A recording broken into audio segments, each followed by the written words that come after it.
Yeah. You know, it's been so long, Caleb. I haven't seen you since last night. Yeah. No, it's been a huge break of 23 hours. Bet you were counting on every second of hoping to not see my face Oh, again. dude, you have no idea. I My know, I stomach know. wound is no longer the greatest pain that I have. Dude, looking at this camera is the greatest pain that I have. But don't forget, I always have the power to just do um oh, what was it? Uh Game on Don't. Papiro? Yeah. Yeah. Yeah. I've always had the power to bring that back. I know, Anywho, buddy. so as you can see with our live stream today, we're going to do a bit of a show one. I think there's a possibility we're going to do like a once a month we do one of these. Maybe? Hmm. Oh no. What? No, sorry. I'm still just working on the class for Friday, and there's Oh, just a fantastic line here.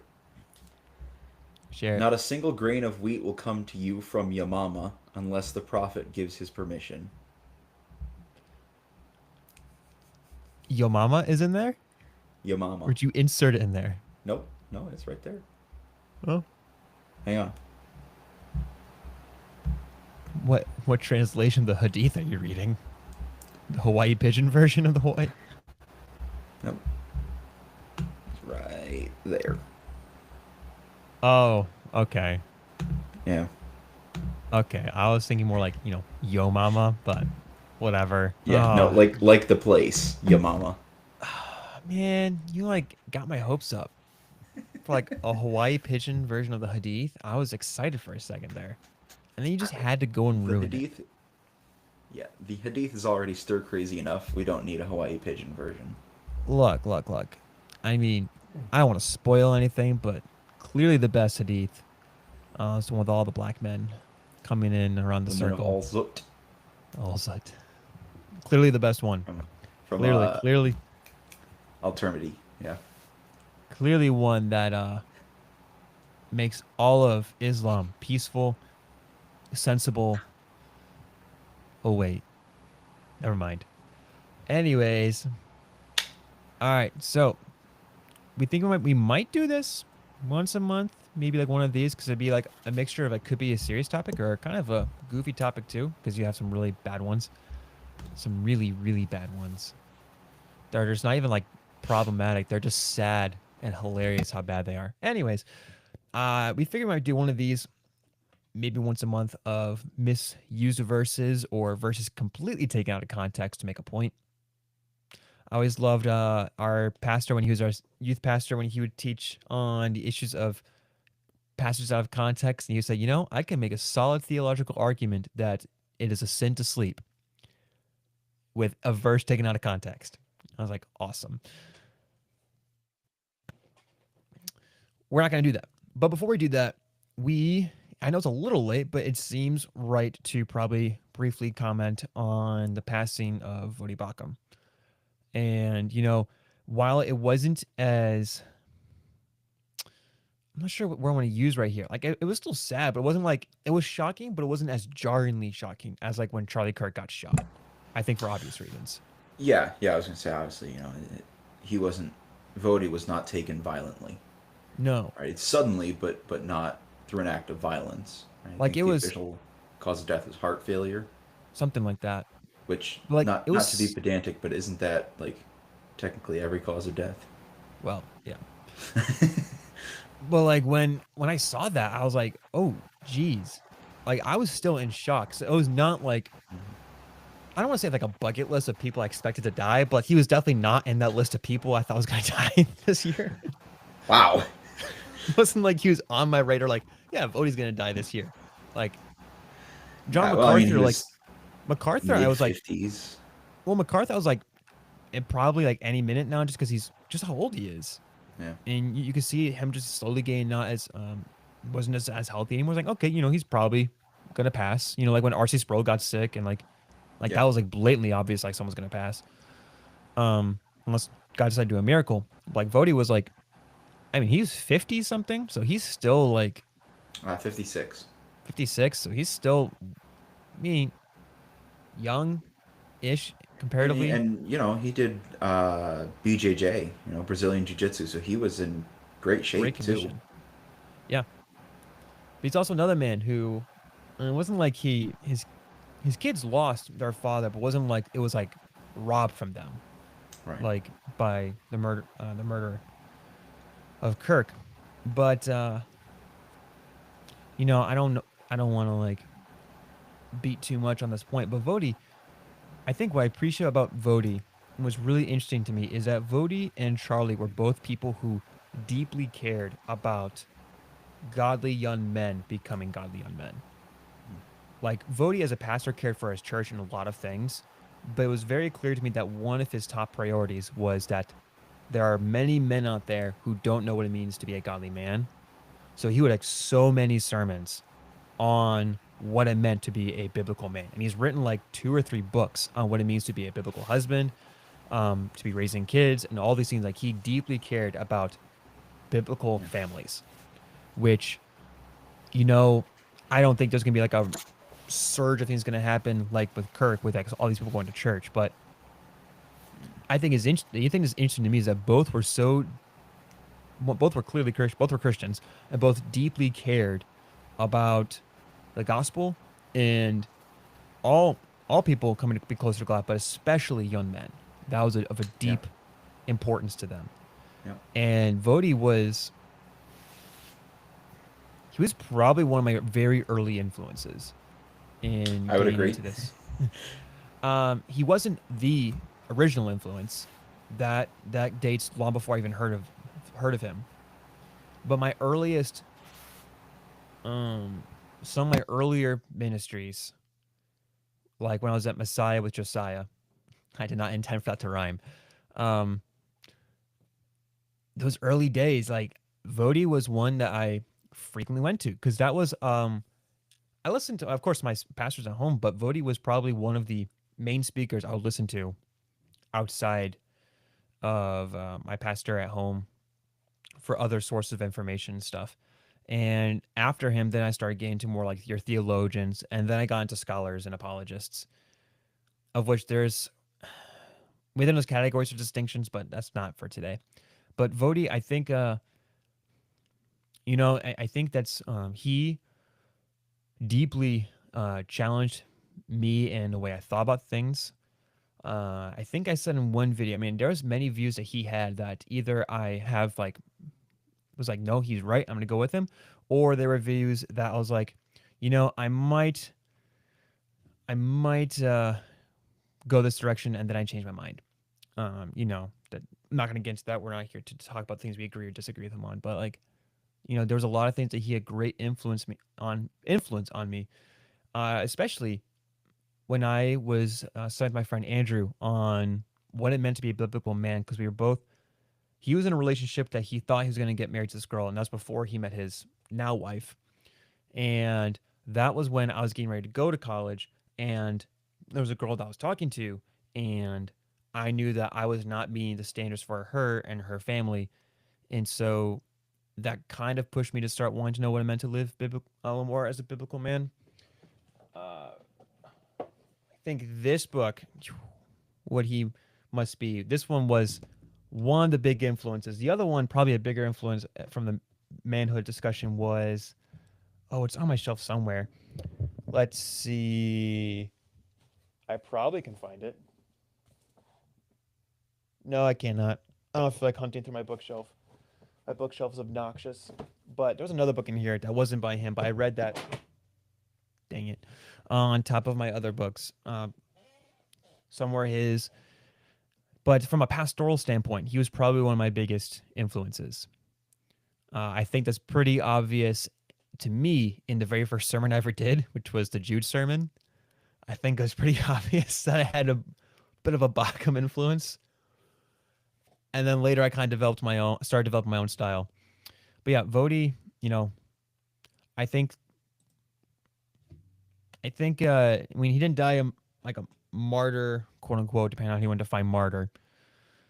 But, I say that because some people would have a looser definition of martyr And of course, because he wasn't like killed for it by the most popular definition, he wouldn't qualify. No, I would say he wouldn't qualify by really any definition. Well, yeah, but I know some people have very loose definitions so they can include people like him in there. Well, as I often say, they're entitled to be wrong. Well, of course. I'm just addressing that they exist. But he there's not really much else to say, I guess. It was just that I think that it's shocking. And I think one of the great things is still have access to his resources. And there's a lot of really rich, deep things to pull from them. Particularly in one, I mean, I don't think I've ever personally, I know there are people, I've never seen anyone personally as passionately preach the gospel without swaying into a more theologically troubling position in terms of presentation. And it's not that those other people don't exist. It's just that for me, like that was one of like, oh, he smokes. This guy is deeply, deeply, deeply loves the gospel and is passionate about it. And I think I'll be forever kind of grateful for the fact that I had friends who referenced him to me and that I listened to some of his work, which challenged me to think more deeply and then consider pastoral stuff. And I would just encourage people to check out some of his things, just because you know um, he's one of those names that I don't think will fade away, but I definitely think that it could be ignored because he's a pastor who died. It's not going to get as much traction as Charlie Kirk getting shot for obvious reasons. Right. But Well, and I yeah, think certainly it won't get as much traction here. I think. no, However, Vodi's a large part of Vodi's ministry was spent in Africa. oh for sure, which is awesome. You know, yeah, right, right. I think the depth of impact that he had there Oh for sure, actually outweighs the impact that he had here. yeah. I mean, how many churches did he plant in Africa? How I many I don't people did he remember lead to Christ? so many. You know, so it's tough for us, really, to measure the impact that he would have even had here, Yeah. right? Because certainly he was very popular in specific circles, Oh for sure. right? And that's where the depth is really going to be felt. Um, but the impact that he had is immeasurable in terms of the African church, Oh definitely, definitely. and especially right now with such heavy persecution in Africa, Hmm. to lose such a strong voice, that's very tough. That's very very tough. Um, and to kind of, we're not going to see a million Vody Bachums like we're going to see a million Charlie Kirks. No, yeah. You know, like you said, this isn't going to, at least in my mind, inspire an uprising, No, right? yeah, for Because sure. this is a tragedy without a perpetrator. You know, there's nothing really to rally behind here, except for, well, this ministry needs to continue. So I don't think you also can really replace somebody like Vody. No, no, Um, his style of preaching, his passion for the gospel, his desire to see young men grow and flourish is something that I think is probably unmatched. Um, and so I guess my heart obviously goes to his family. Right? oh yeah. Prayer is absolutely needed for them. My heart, truly more so than here in the West, goes to Africa. Mm. Right? I think I saw a statistic today that 7,000 Christians have been killed in Nigeria this year alone. And yeah, it's genocide, like it's actual genocide. For sure. Um, oh my goodness, I can't remember the name of the Muslim group. It's like Barack Haram or something like that, uh, who is just slaughtering I thought Islam Christians. was a peaceful religion. Huh. I, it's funny you say that. As I was right before we hopped on stream, Josh and I were talking a little bit, and I was reading an article about jihad. So, um, but for a church under such heavy fire to lose one of its biggest leaders and somebody so foundational to the movement there is a devastating blow. And it's not quite, Peter to the early church level, but it's certainly something to really be keeping an eye on and keeping in prayer because Especially those he's mentored, because now right. they have to really pick up everything that was lost and left behind when he passed. You know, like when you sent me that text, like I said, it shocked me because I was not expecting um, him to be like on the list of people that passed away this year. And so I agree. We should be praying for Africa and the ministries that he aided or started. Um, all the above that he's worked on.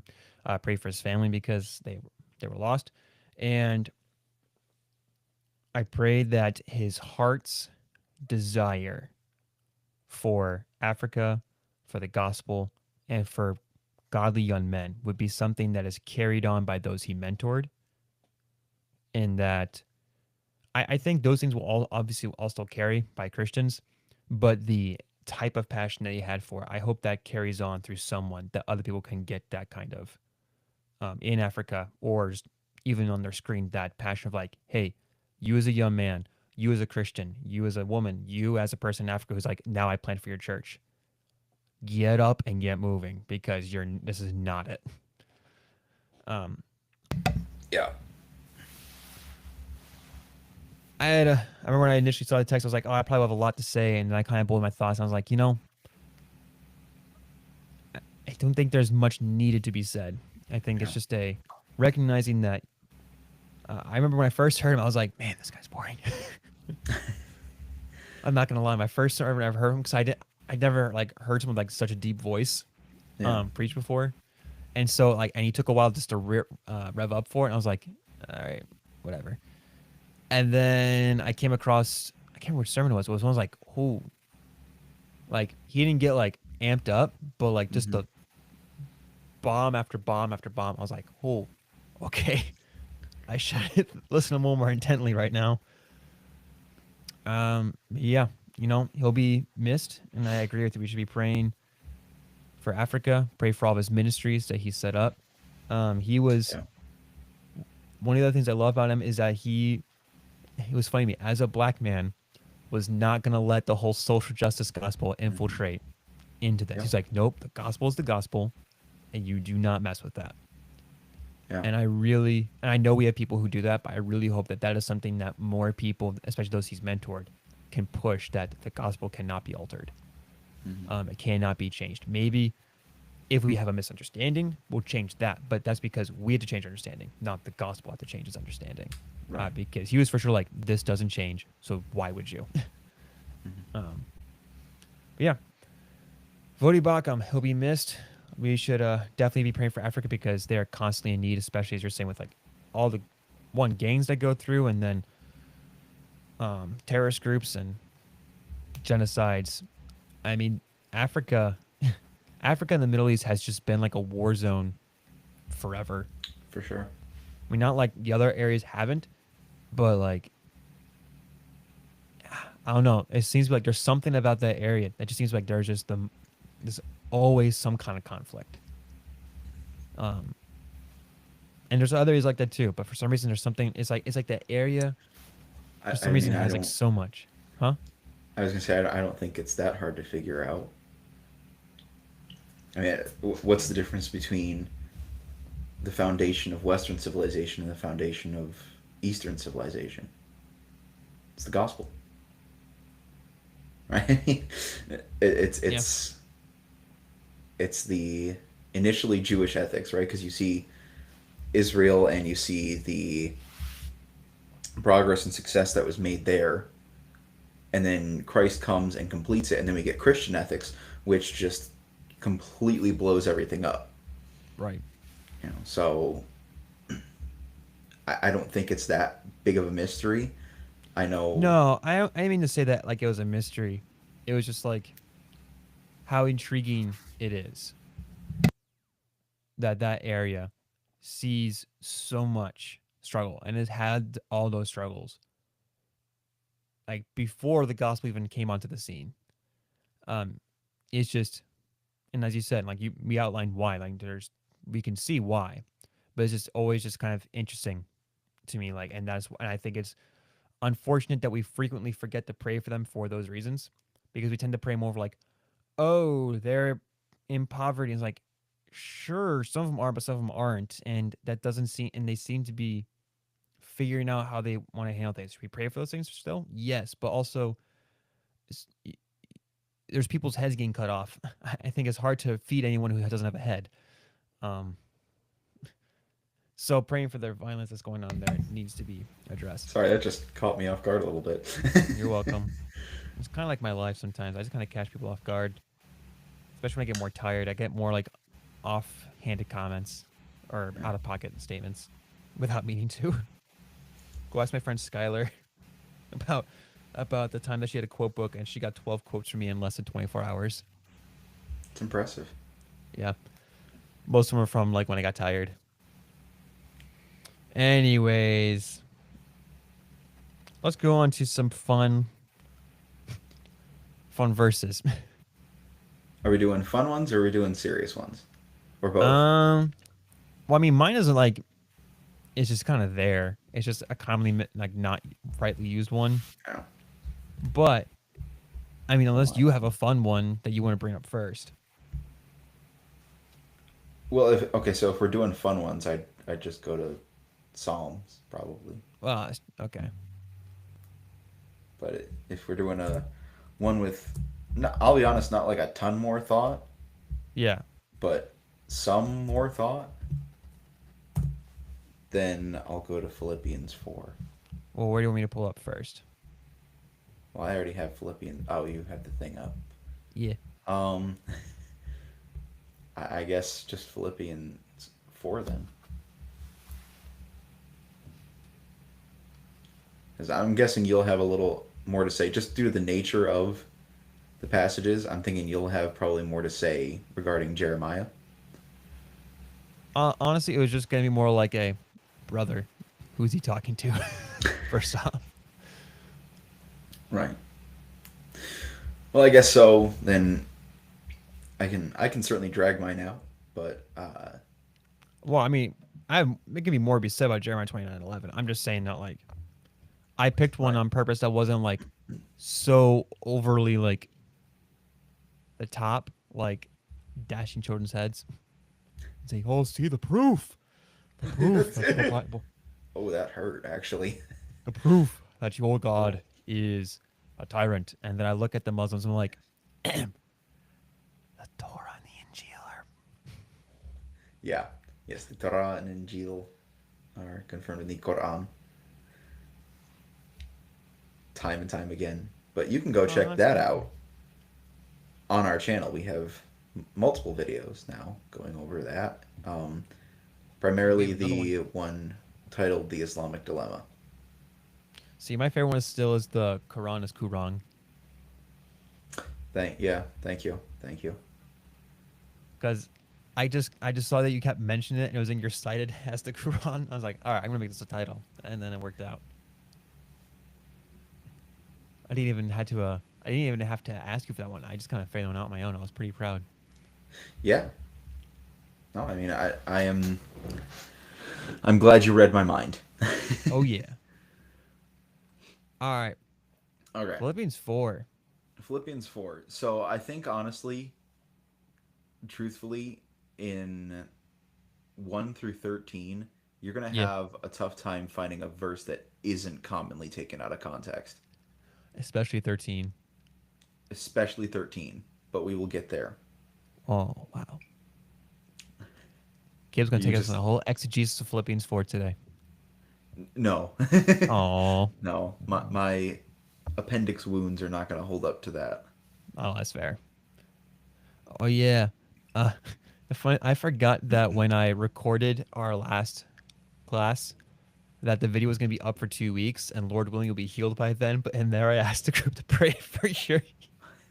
Saying on the video, like, "Hey, for those of you watching, pray for Caleb." I was like, "Wait, he's already hopefully gonna be healed by then."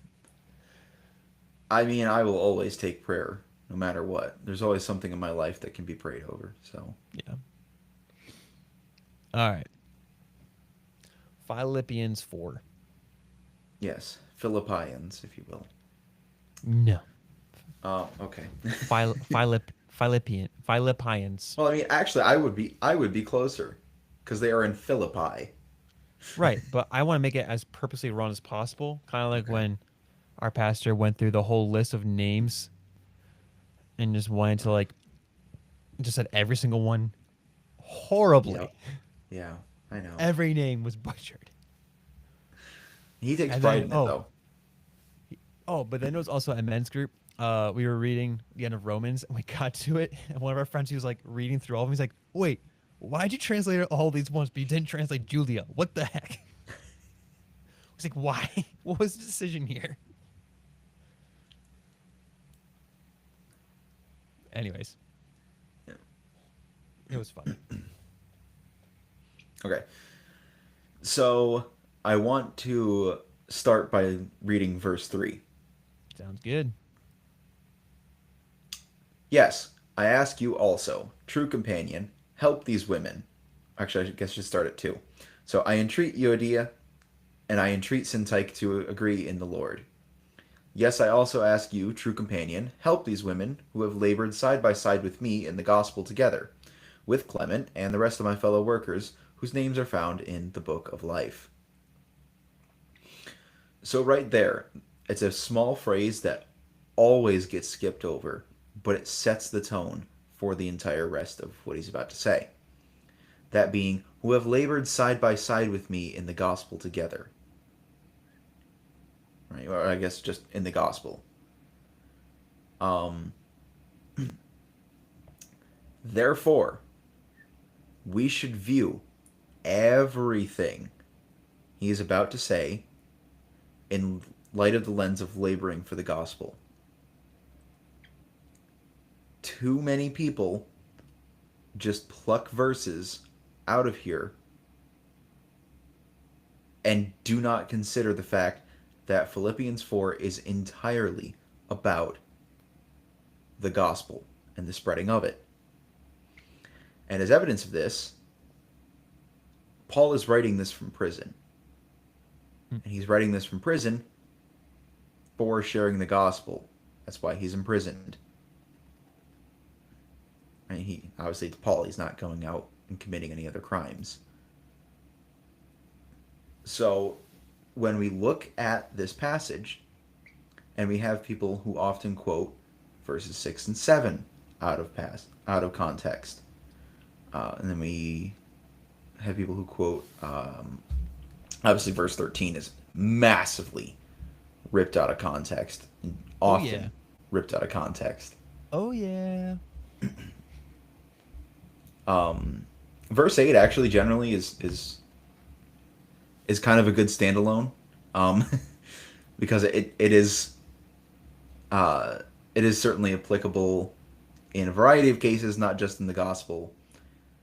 But again, it should still be viewed through that lens, right? Through the focus of this is about the gospel, Mm. right? And you see that again in verse 15 when he returns to talking about the laboring for the gospel, right? He talks about uh, leaving Macedonia. He talks about Thessalonica, which, if you know what was going on in Thessalonica, he was being very heavily persecuted there, which actually led to a really fun joke between my friend and I when we were doing a Bible study,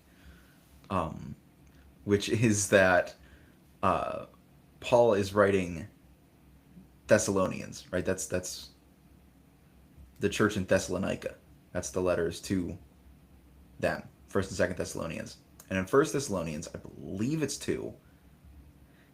He says, we were chased out, we were persecuted, we had our lives endangered, so we had to run away. And now I am sending Timothy to you. And so he's just sending Timothy into this lion's den, for lack of a better phrase, where Timothy is just now going to be enthralled in this church that has been heavily persecuted, and it's a nightmare scenario. And my buddy and I had the running joke that Timothy was looking over Paul's shoulder as he's writing, and Timothy goes, "I'm gonna do what now?" Right? He's being shipped off to the Thessalonian church, but we should continually be looking at each and every verse, especially 1 through 14. I will actually include 14 there because it's, still you did well by sharing with me in my hardship. Right? He's back to talking about suffering for the gospel. And if you read the previous chapter in Philippians 3, you know that's very much the context. Right? You good? I turned the mic on at the wrong time. What does that mean? Am I too loud? No, I turned the mic on at the wrong time. I turned it on. I turned it back on before I hit my knee. Oh. um, I was really confused there. Yeah, I know. I mean, I can control your mic. Watch. Yeah, but I'm what like, good does that do at the current moment? well, it means I'm like Dean Withers on TikTok. Do you want to be like Dean? No, I absolutely do not want to be like him. All right, I'm then. just saying I could be like him. Hey, we're bashing on him a little bit, but he was like the only liberal that I saw actually mourning Charlie's death. So, Oh yeah, no, I don't deny that. I'm just saying, still. no, I get it. I get it. Uh, but anyway, so yeah, when we are looking at different verses in this passage, right? Like let's take verse 4. Nice short verse there. Rejoice in the Lord always. I will say it again, rejoice.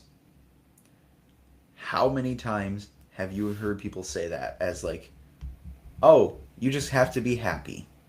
Oh, you just have to continually rejoice in the Yeah. Lord. Yeah. True, but not what he's saying.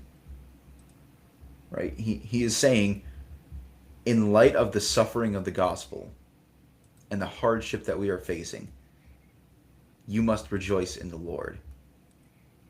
Right? In other words, you should rejoice in your suffering because you know you are suffering for a good cause. It's Romans 8. It's 1 Peter 3. And 4. 1 Peter 3 and 4. It's the Mm-hmm. idea that if you are suffering for doing a good thing, then you should have joy in that, Oh yeah. because it is you producing work, it is you producing good fruit, and you are going to be rewarded for it. The greatest reward is, of course, the opportunity to serve the Lord. Mm. So that's verse 4. Verses 6 and 7. I cannot tell you how many people use this passage, and it drives me insane. Do not be anxious about anything. Therefore, if you're anxious, you are a sinner. There's that. But also, people will be like, man, I'm really nervous for this, like, test I got coming up. Oh, But then I got that too. Philippians 4, 6, and 7, and I want to reach through the screen and slap them. I mean, Yeah. Yeah. it's so irritating because it's not at all talking about having difficulties in life and getting anxiety from them. Right? If you want a Yeah. passage for that, you go to Matthew. You go to Matthew 6. Lord, please help me pass the test I refuse to study for. Right, I am but even anxious if you about did passing this study, test. right, anytime anybody asks me about anxiety, I never send them this passage. Nope. Right? The only time I would is if you're genuinely nervous about sharing the gospel. And in which case, Paul, a little bit humorously in my mind, because he's like, I view this in light of Philippians 3, in which he just described everything that he's gone through and all the suffering that he's done. And for him to now turn around and say, so when I say everything that I've gone through, and you tell me you're anxious to go share the gospel, are you kidding me? Do you know what I've been through? Yeah. You know, Yeah. so this passage is not about being nervous in life, right? If you want a What? passage about it, if you want a passage about anxiety, you go to Matthew 6, 25 to 34. It's where Christ talks about relying on God, not stressing about the things of life. You can even go Proverbs 3 for that if you want. Do not go to Philippians 4. I will find you. He will hunt you down. This singular, these two verses singularly drive me probably the most insane out of any misused scripture. That includes the verse 13 we're about to talk about. Oh boy. Because at the very least, with verse 13, I can a little bit understand where you're coming from. I do not understand where you're coming from with this. Simply because it says the words, don't be anxious, you choose to say that means, oh, I shouldn't be nervous. I should just, I should trust that God's got this. Yes, you should, but that's not what this passage is saying. Right? This is talking about, I know the persecution that you are going to face. I know how awful it's going to be, and I know how anxiety inducing that can be. But you have to trust in God. And when you do, peace of God, which surpasses all understanding, will guard your hearts and your minds in Christ Jesus. So, how is this verse properly used? Well, in a video that you can check out on this channel, when I went up and started talking to the Jehovah's Witness, I was extremely nervous. I didn't want to mess up. I was really anxious, but I was like, God, I know you got this. This is your gospel. It's for your glory. And as soon as I started that conversation with them, instant peace. Oh. Instant peace. And it was really cool because we were debating the Holy Spirit, and I could feel the Holy Spirit. Just that instant sense of boom, calm. I knew exactly what I wanted to say. I knew exactly the direction I wanted to take the conversation. It flowed naturally. And I truly think the result was very honoring to God. That's this passage. Right now, there are moments where I have failed to do so, where I have failed to share the gospel because I've been nervous and because I've been anxious. But if I am willing to lay my anxiety about human response to the gospel, if I am willing to not fear the man, but to fear the one who destroys body and soul in hellfire, then I am given the peace of God which surpasses all understanding. That is what Paul is talking about. He is not talking about you get worried for the soccer game that's coming up. Thoughts? No. I mean, I think you covered that pretty well. All I was gonna say is, I don't know if I think if you're watching on Riverside, you'll be able to see this. I don't know if anyone else will be able to see this as or be able to get it as well. But I put this link in the comment section. So if you're curious about that video that Caleb's talking about, where he talks to Jehovah's Witness, go find that link. It looks just like a link. And I say that because I know sometimes we have people who come in. I don't think we've had anyone really engage with us in the comment section before. I know we have one where they had later comments on the Charlie Kirk videos. but just putting it out there saying that link that is just randomly sitting there is to the video that he's talking about. Yeah. Yeah. Not many positive comments on the Charlie Kirk video. No, some like really ridiculous ones. This is gonna tangent a little bit, but I saw because Nick Fuentes is always the Uh, moral bastion. He was insulting Erica Kirk recently. when isn't he It's, insulting someone? it's like, dude, read the room. The Daily Beast, which is a very liberal outlet, had a thing about it, had an article about it, and the comments were all liberals being like, it's tough not to agree with Nick here, and I was like, wow, it's literally just horseshoe theory, like full on. This is I am looking at horseshoe theory in real time. It was weird.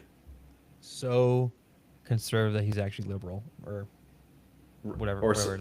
right? No, it's just it's the full like desire to be extreme, right? The desire to be the most extreme person.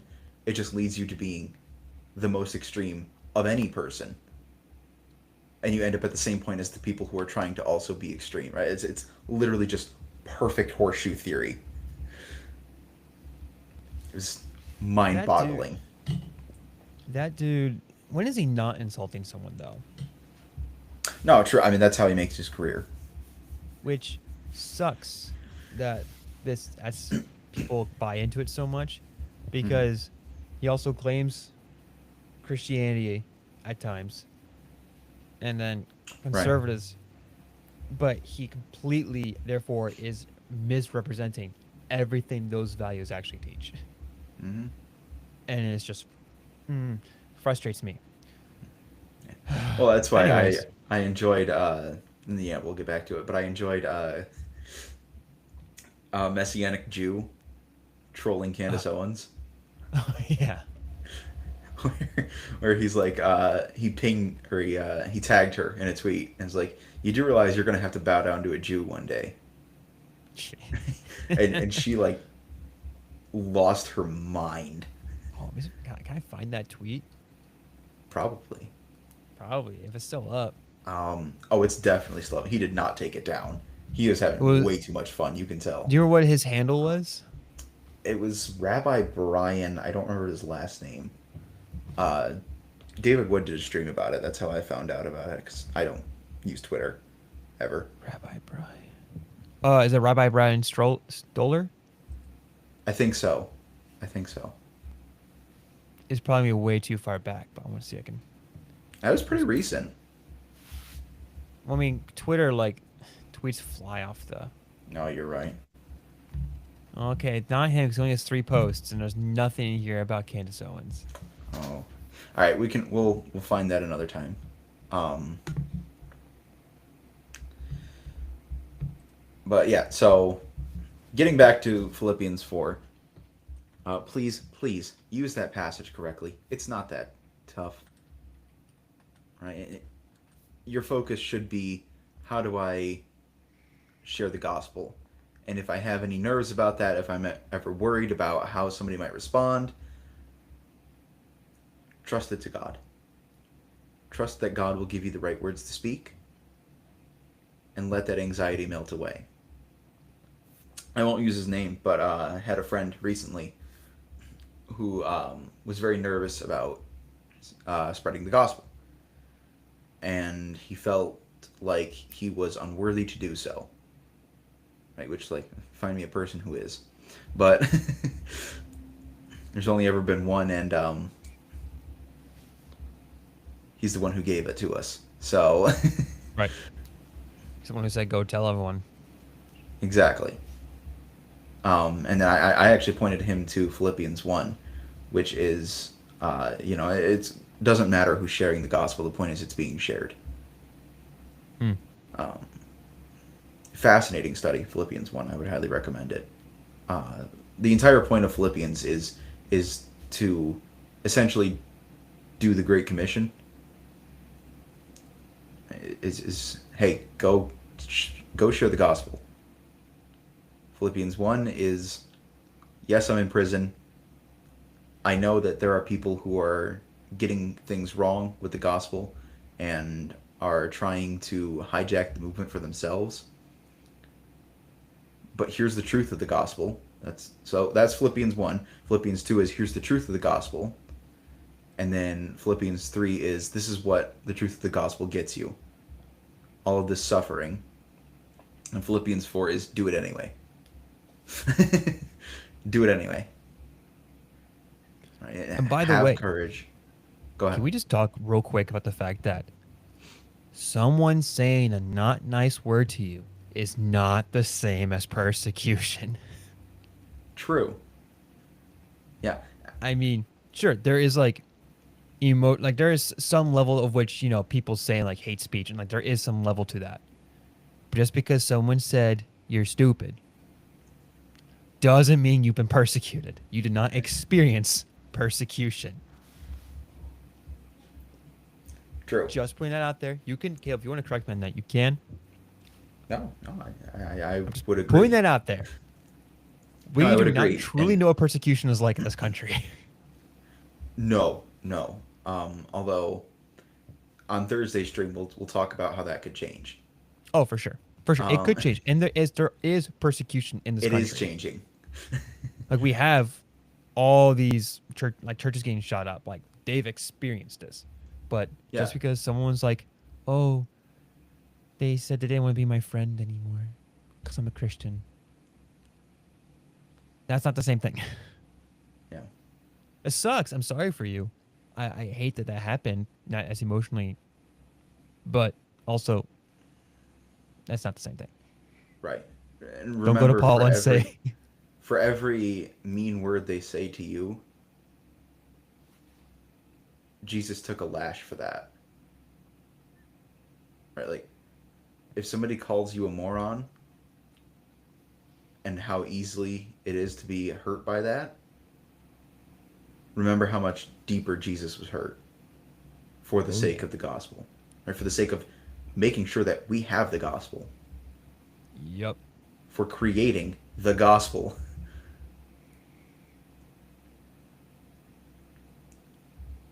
All that said, as I said, verse 8 kind of it does get taken a little bit out of context, but for the most part, it is, Paul is just saying the best method by which you can spread the gospel is to live it out.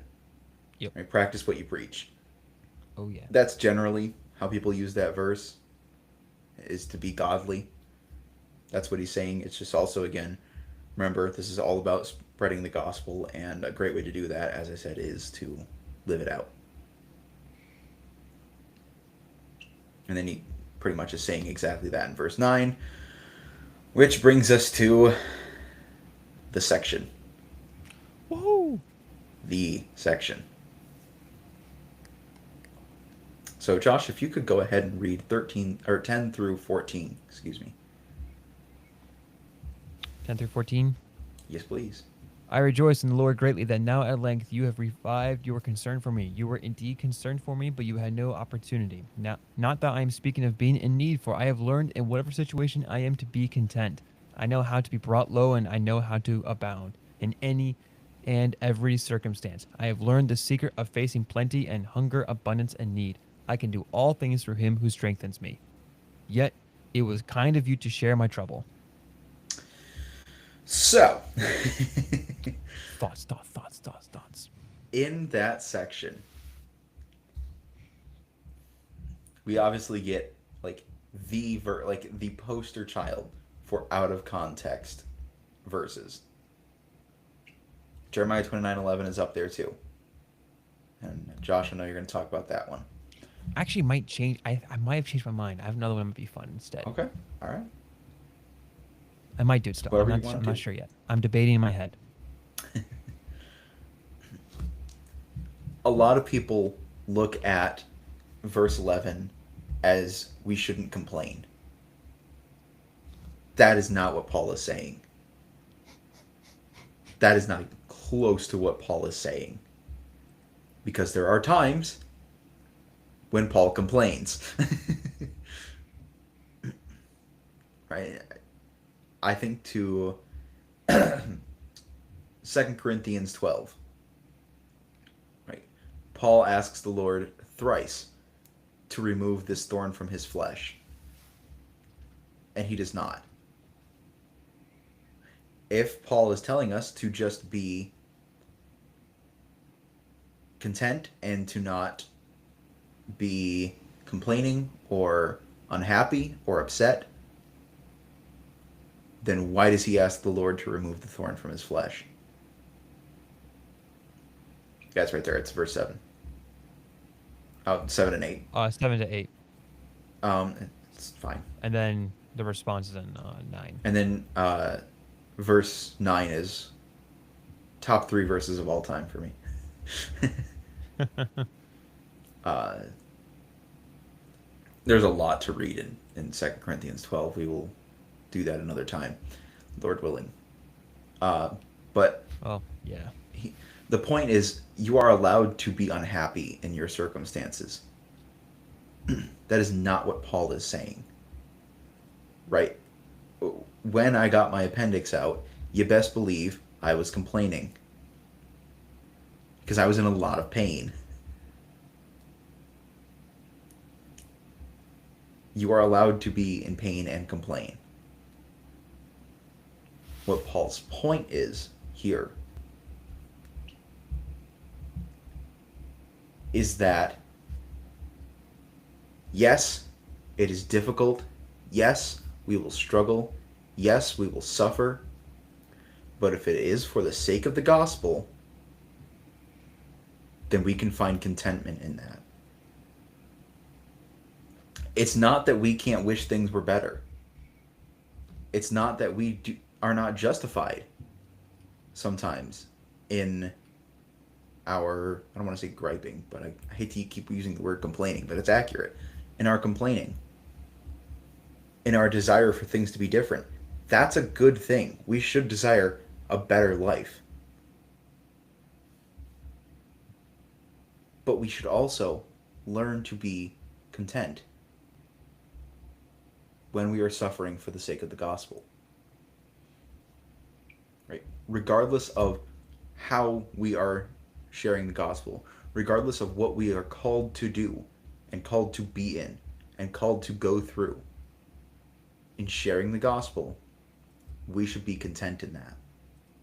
Because the gospel goes beyond our discomfort. The need to share the gospel, the need to evangelize, goes beyond our levels of comfort. It calls us to step out of the comfort zone and to cross boundaries that we don't want to cross. Right? The best indication of that is Acts 1:8. Right? It's the little bit more of the fleshing out of the Great Commission. Let's go and make disciples of Jerusalem. And the disciples are sitting there and go, yep, Jerusalem. Judea, yep, still with you. Great deal. Samaria, hold up. we don't do that here. Jesus, I don't know who told you that we were friends with the Samaritans, but that's a no-go. Right? I mean, that is one of the most intense racial hatreds of all time between Jews and Samaritans. They hated each other. They hated each other so much. It was on site for them. But the gospel calls us to endure those hatreds, to endure those difficult circumstances, and to be content in the suffering through it. So what does that mean to be content? Right? If it means we can complain, in what way are we content? It means you do it anyways. You do it anyways. Right? He says, not that I am speaking of being in need. I don't need to be better. I don't need my circumstances to change. Right? Just as he says in verse 12, I know how to be brought low. I know how to abound. And in any and every circumstance, I have learned the secret of facing plenty and hunger, abundance and need. I can do all things through Christ who strengthens me. right? Just as it says there, content, self sufficient. I have learned how to be content in the circumstances, to do it anyways. I have learned to suffer willingly and gladly. Not that I don't want things to change, not that I don't want things to be better, but if they do not, I am okay to endure it. I am self sufficient in my spreading of the gospel. That then leads us to verse 13, which I think I've pretty much said what I needed to say there. Yeah.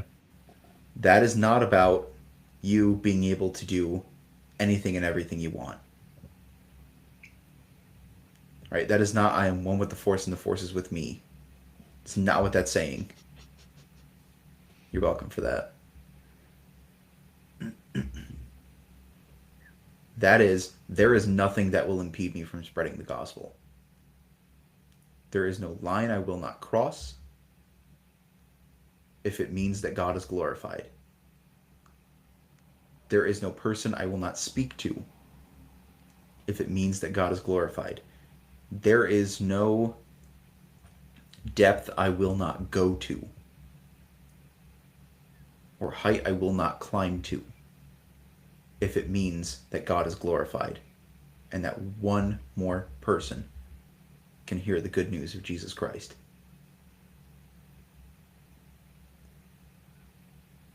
That is Philippians 4:13. It's one of my favorite verses, not for the reason that it's a lot of people's favorite verses, which is that they think it's just God reassuring them that he's going to be with them. Right? No matter what, he's going to help them through every trial. It's not what it's saying. Not at all. It is one of my favorite verses because it is a command. It is a it is an ordinance to go and do. To go and make disciples of all nations, baptizing them in the name of the Father, the Son, and the Holy Spirit. And lo, Christ will be with us unto the end of the age. It's that last part. It's that verse 20. That's there. That's what that is. Right. Philippians 4, 1 through 12 serves as the Matthew 28:19. Philippians 4:13 serves as the Matthew 28:20. The entire point of this is to go and live for the gospel. And if we do that, Christ will strengthen us to do so. Please, please read your scripture in context. Context matters so much because without it, you will misuse verses. And heaven help you if you are twisting scripture. That's what I got. Well, tell me what you think about this. We're about an hour in. I know you need to rest your body. So, well, no, here's my idea. What if we take. So, I was thinking about doing Psalm 74 Okay. with the oh so abused Leviathan passage. But here's my idea.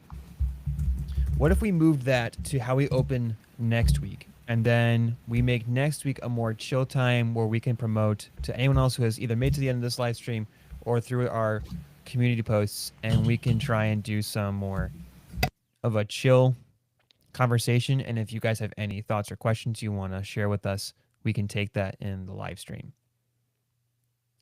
What do you think about that, Caleb? I mean, if that's how you want to run things, I am good to to stay on.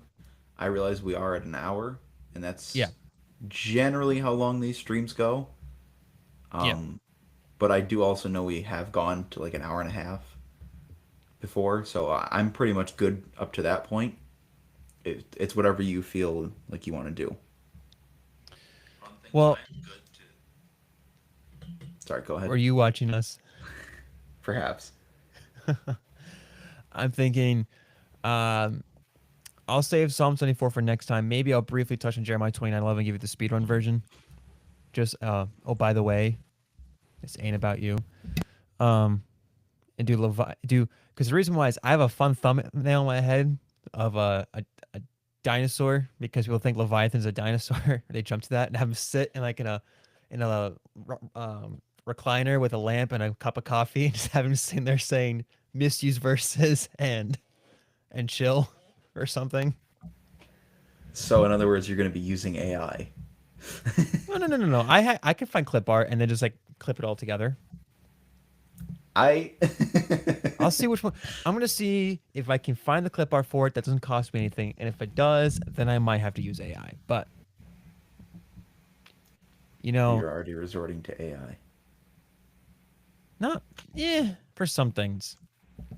because I don't want to spend the money on the extra creative things. So Oh, if no, I can have definitely it do it not. for me, No, like I. just to use one picture, I'm like, no, just yo make this picture please, and then I go and make everything else. Doesn't make my scripts for me. All the scripts are my own. I'm True. just that Yeah, I'm no. just that unsmart. In fairness, if you've seen some of my scripts, I don't think you would think AI could come up with something so poor. So, Probably early AI. thanks. Not the point I was making, but thank you. I think it was. I think it's the only point you were making. Uh huh. Just kidding. Just kidding. All right. All right. How about I'll do a very brief. Whoops, I can't even read that. Jeremiah 29:11. For I know the plans I have for you, declares the Lord, plans for welfare and not for evil, to give you a future and a hope. Oh my goodness, I've heard so many people use this for the wrong things. And it's on a lot of pillows. It's on a lot of pillows. And you know what? There is some level where I understand. I do understand. I think my biggest gripe is when the prosperity gospel people take this like, oh, see, if you're struggling, that means you are not a Christian. I'm like, oh, read the rest of Jeremiah where he like life sucks. You all suck. Anyways, first off, this is God speaking to Jeremiah. Oh yeah, okay, let's back up. I think rightly, many Christians recognize that the Lord can choose to work with whoever he wants at any point for ministry purposes. I think we all recognize that all of us should be ready for the Lord to call us into something. At the same time, not every passage, therefore, not every passage in there where it has a calling of someone means that all of us are going to get a special project that is as big as the prophets because Jeremiah was selected out of so many people to do something specific. Jeremiah 29:11 is not about you. It's about the prophet. All the prophets were selected by God to go speak to the people. Similar with the apostles. That's the short version. But also, like, if you just keep reading, it doesn't. Again, he's talking about like, let me find it again. For I know the plans that I have for you, declares the Lord. So he's speaking to Jeremiah, plans for welfare and not for evil, to give you a future and a hope. Why? Because he's working through Jeremiah to bring Israel out of their sins, and this is part of the hope. If anything, there's like this layer of his also like referring to him as an Israelite with Israel. My plans are for you to be my lights in the world because you're not doing it. Jeremiah 29:11 is not about every individual Christian. Now, can we understand that that does have plans for people, and that there may be plans of prospering in the way that people think prosper means? Sure. Also prospering in your spiritual growth with the Lord. But this is not a passage that has a promise spoken to you, the reader. This is spoken by God in his conversation with Jeremiah. That's the short version, because I know we're already at an hour. There's so much more that could be said, but I won't belabor the point too much. I mean, again, whatever you want to say, I am good to go for a little while longer. Well, I know you're good. I just know that we're at the hour, and I know sometimes we have people who check in later. Um, we have our one Twitch friend again. I'm hoping it's the same guy. That'd be cool. Yeah, Hey, buddy.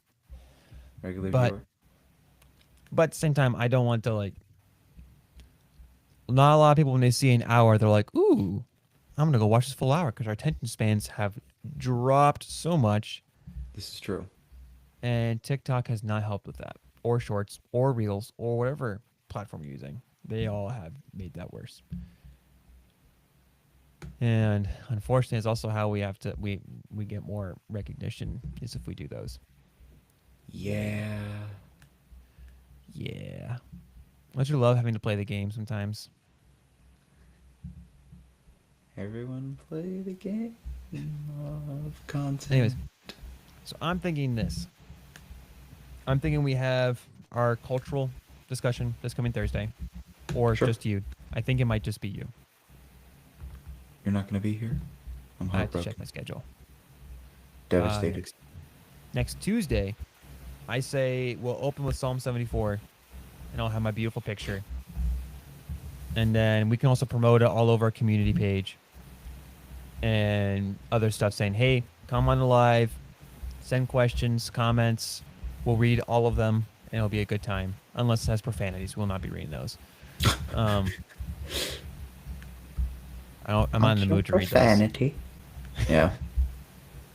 I mean, if you have it there, I'll be saying beep, beep, beep, beep, beep. But then we can get into some like more maybe chill conversation, and maybe that can be more of a conversive type of video. That's not a word. It is now.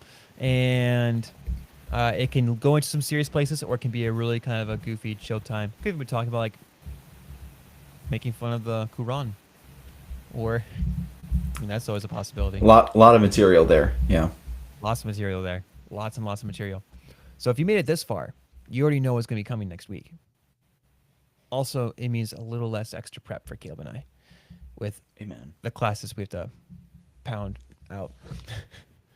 I made the mistake. I was concerned I wasn't going to get Hadith done on time, but I made a lot more progress today than I thought I was going to, so I should be fine. I made the mistake of, I mean, it wasn't a mistake. It was a good choice. But I also made the mistake of making a poll. And the first choice was one I had not actually finished writing. And that was when that was voted on. And by not finished writing, I mean, I haven't started writing it. That was when I was picked. And the problem is, of the ones that are there, that is the longest topic. Is that on Spawned? It's on Spawned, yeah. Oh, I didn't actually check the results of yours. I checked mine, and I was like, oh, that's an interesting one.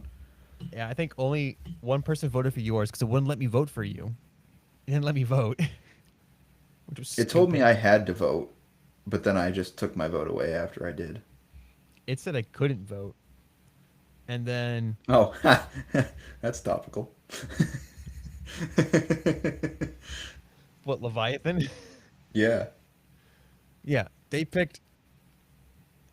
I So put there you on go. here Temple / Tabernacle, which I have like mostly I have like a thing written down, but I was gonna go back and do some more research on.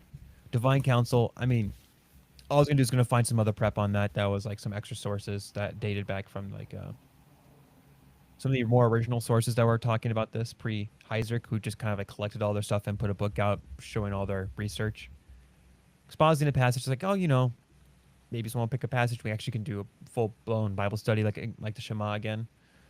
No, they picked Leviathan, the one I've not begun writing for. And the problem is that you can't do Leviathan without also doing Tanin, Nahash, and Rahav, Yeah. which are all chaos monsters because they're all synonyms, which is an intensely deep study, which is awesome study. I've done it before, but I did not take notes. Now I have to take notes.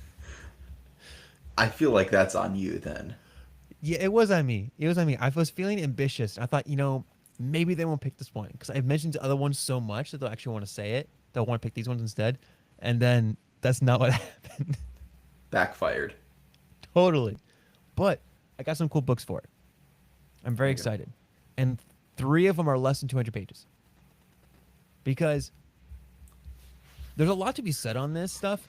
But in terms of word count, these books are some of them more focused on word count, like the when the words appear. There's not a lot of uses of the word, Yeah. but there's a lot of referencing to the word, and that's why it's such a big topic. Hmm. Anyways, so yeah, let's well, we can shoot for that. Also gives me time to go edit your video for Friday. So Finally got to talk about my boy. I'm so happy. you're, oh, martyr, Justin. It won't be the last. We all know it, No. And dude. any and every opportunity. I was really happy. I got to reread some of his stuff, and then I'll let you go. I Oh no, you're good. got to reread some of his stuff, and I was like, dang, missed this. I mean, I wouldn't be surprised at some point you did a whole Justin Martyr series of just like a series of videos of all his works. No, too much. Do you know how long his works are? Yeah, but I wouldn't put it past you to at least like jokingly have the idea. Trifo is 142 chapters, my dude. I know some of his Now, chapters are provided long though. each chapter, I was gonna say each chapter is probably no longer than 4 pages. Well, some of them are like not even a paragraph. But true. Well, less so in Trifo. Yeah, Um, that's more first apology. But yeah. Scholasticus, Socrates Scholasticus, and um, you see blanked on these. the name. Um, there's times you go through their histories and it's like chapter like 10, 5 sentences. All right, chapter 11. I'm like, what qualifies as a chapter? Why? Why does this qualify as a chapter? Why couldn't this just Well, all be one thing? I know, and it's funny because you know they're not the ones putting the chapters in, Uh, right? Like Justin did not create 142 chapters. He just wrote out the dialogue. right. Right? Which I also find it funny we call it dialogue with Trifo because Trifo is not a real human being. So really it's just a monologue. It's a schizophrenic monologue. There's no one there. There's no one there. He has completely created this person for the sake of arguing with a Jew. And it's like, dude, couldn't you have found a Jew to just argue with? Like, It was the first screw tape letters. it was. It really is. No, but I love how he does stuff. But that's a topic for perhaps another stream. Or Friday. I Friday's video is like at most 7 minutes. So actually, I think I went longer this time. You went Shocker. 15 without edits. Oh wow, really? 15 without edits, yeah. I didn't even check how long I went. So So you're I probably going to be, um, if I haven't watched it all yet, but anticipating is probably going to be around the 12-minute mark. that sounds about right. Yeah. That's my guess. About 3 minutes of the, and then read.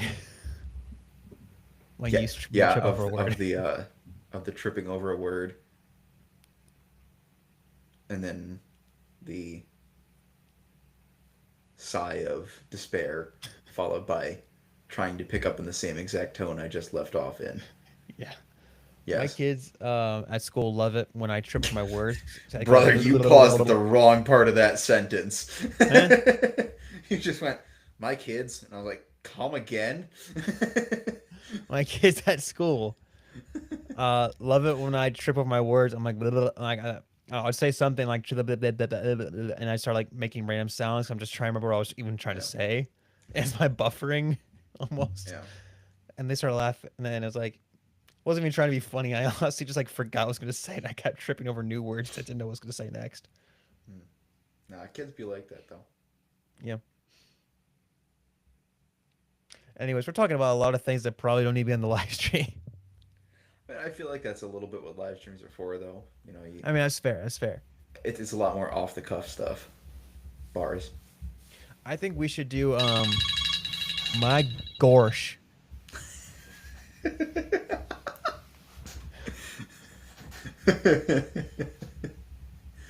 Bible study time.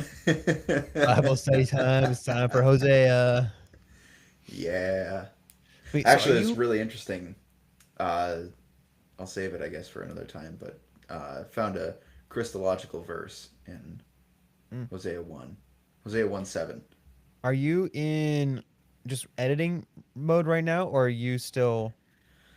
So I am in the mode of going back and commentating on all the verses I didn't actually, where I just Gotcha. wrote something like really quick and easy down before I decided to turn this into a commentary. So I still have to go back through chapters 1 through 8 now.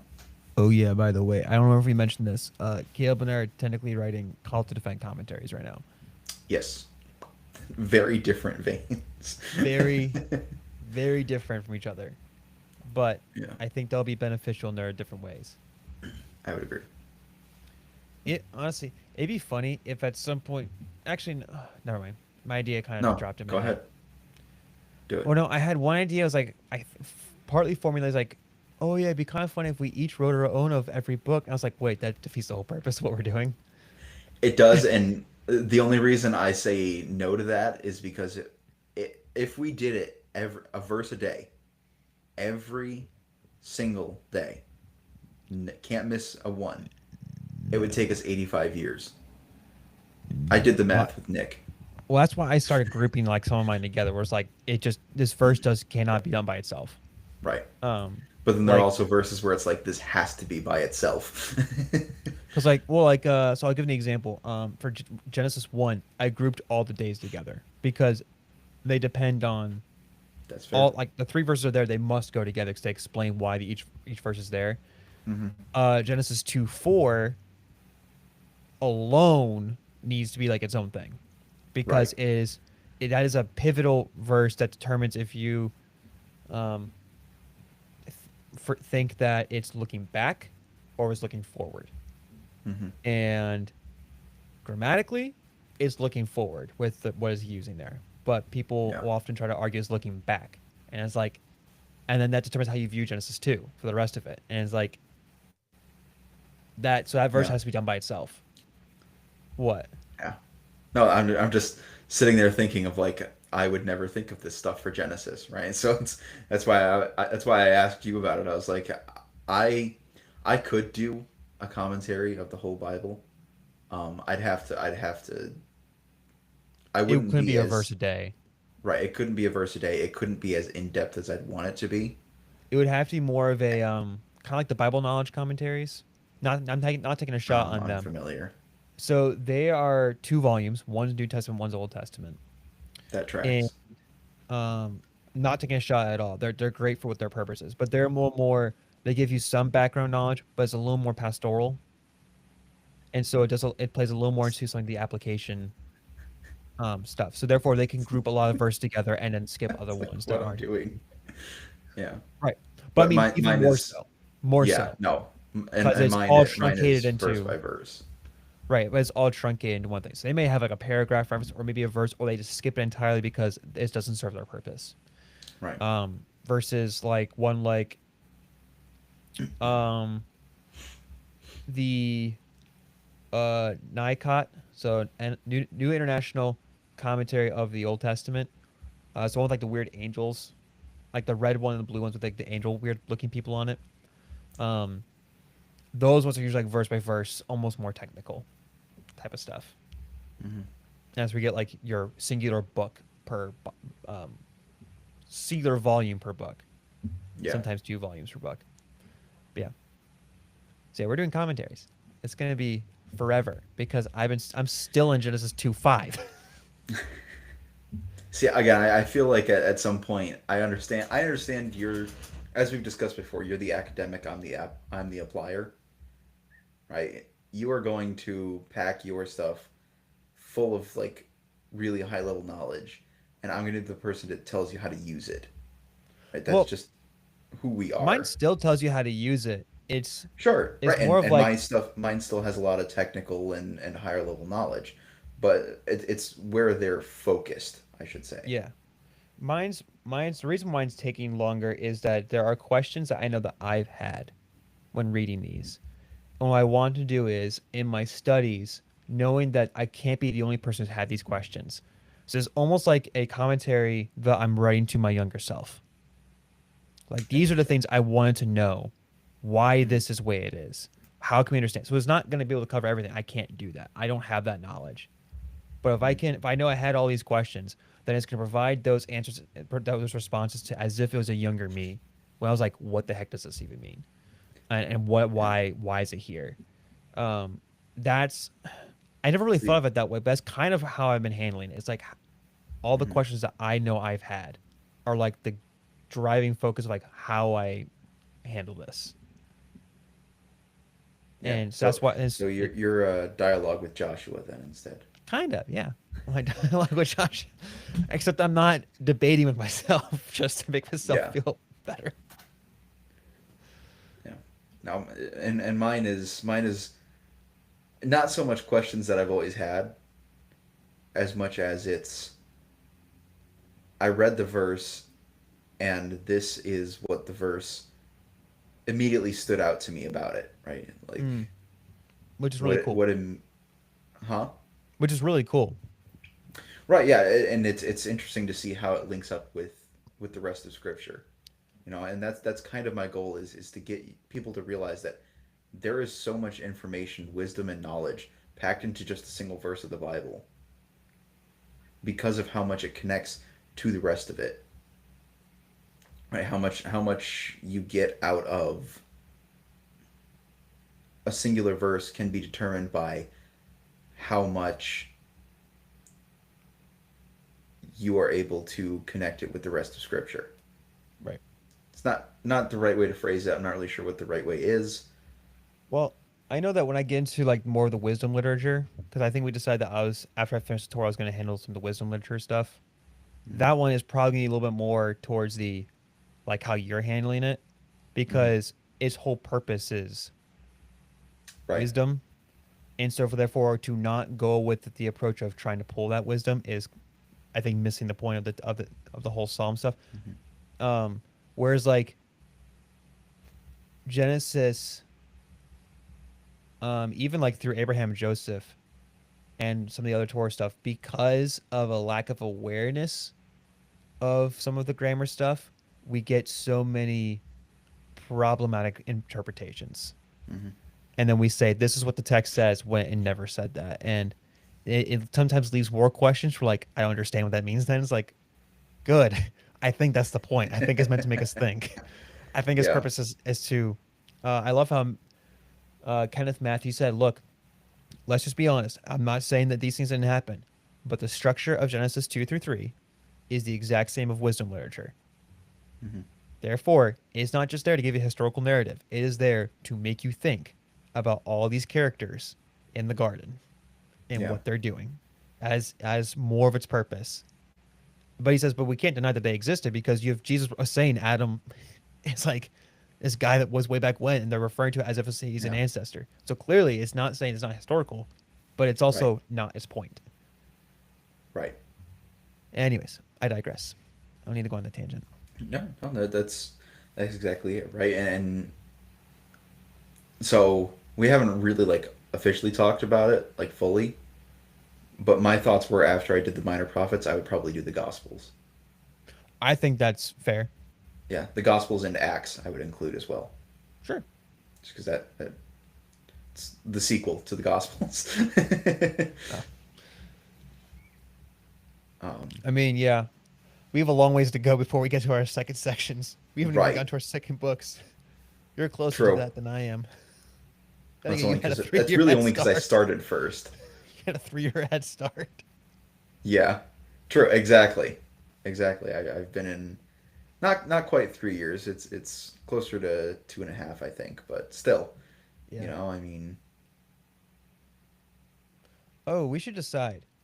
Um, I why not? We're already live streaming this. We can just keep going. Um, okay. So we were saying that our podcasts on Mondays are gonna be some reflections on things we're studying. Sure. So I'm thinking, what if we continue that? We do that for October. See how we like it, but maybe so we're not always just stuck in Genesis and Hosea, which could be cool because people might be hear things they never heard before, so it might still be beneficial. Sure. You may want to keep it. There's another possibility that we could pick a thing that we do like a brief study on, like a book or a theme that we can like has like a, as a Mm-hmm. freshen our brains and like cleanse them from like all like the other stuff we're thinking about with everything else, just to kind of get us Sure. to reset, and that can be like our podcast. We're talking about like a Yeah. theme, or we're talking about something just to throw out there.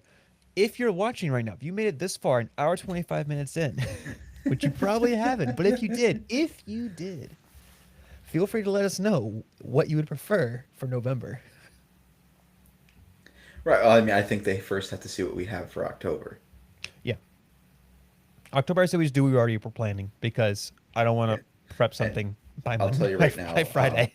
Right. Yeah. I'll tell you right now. It's gonna probably be Hosea 1:7 for me for Monday. Just because that's what I've been studying. That's what I've been interested in, and that verse alone has been really fascinating. Yeah, Because it yeah. can go two different directions. And initially, I took it the non-Christological route, and now I'm actually going to probably go back and do the Christological route. Mm. So, Can make a footnote and make a Christological route. In the footnotes, you have your original, and then you have your like excursus. true. I don't know if I really want to set the precedent of doing footnotes. I understand that if you wanted to keep both without it Yeah, feeling no, like no, no, no. jarring. I get that, but it's like at the same time, how many footnotes am I going to be doing? Do I really want to create that next step for myself of doing Don't look at mine footnotes? then. Don't look at mine. Yeah, no, I already know. I already know. Yours are going to be asterisk here, double asterisk here, see below. I already know. I have like several. Some of them are like me referencing people, so I want to make sure I'm not breaking the law with my citations. And some of them are some of them are like, okay, if I comment on this thing, it will derail the point of what I'm going for in the main section. So I want to put that down here, so they want to read they can, but I'm not losing focus and it's not just jumping all over the place and like word vomiting. Yeah. So if you want the word vomit, you go to my footnote. On that lovely note, it's an hour and a half and my wound is hurting. Yeah, that So, is. All right. We'll see you guys on we have a video out tomorrow. It's going to be translation theories if you're watching at this point. I mean, I don't know who's watching at 9:30 at night. Um and then we have Thursday, which is our first October response video, of which if you listen to our podcast from Monday, it will be Caleb responding to our first Muslim claim for the month. And then Friday is Caleb's video on Justin Martyr. And so but also Thursday night will be a you live get a, stream. I was gonna say, you get a triple feature of me over the course of 2 days. You are so unbelievably blessed. Or cursed, depending on how you look at it. But, And they get your devotional on Saturdays. They just want to hear your voice. So that's 3 days. That's a quadruple feature. there you go. But Yeah. true, at least they don't have to actually listen to me on Saturdays. So yeah, either it might be the two of us, it might just be Caleb. We'll see what happens. All right. Deuces, guys.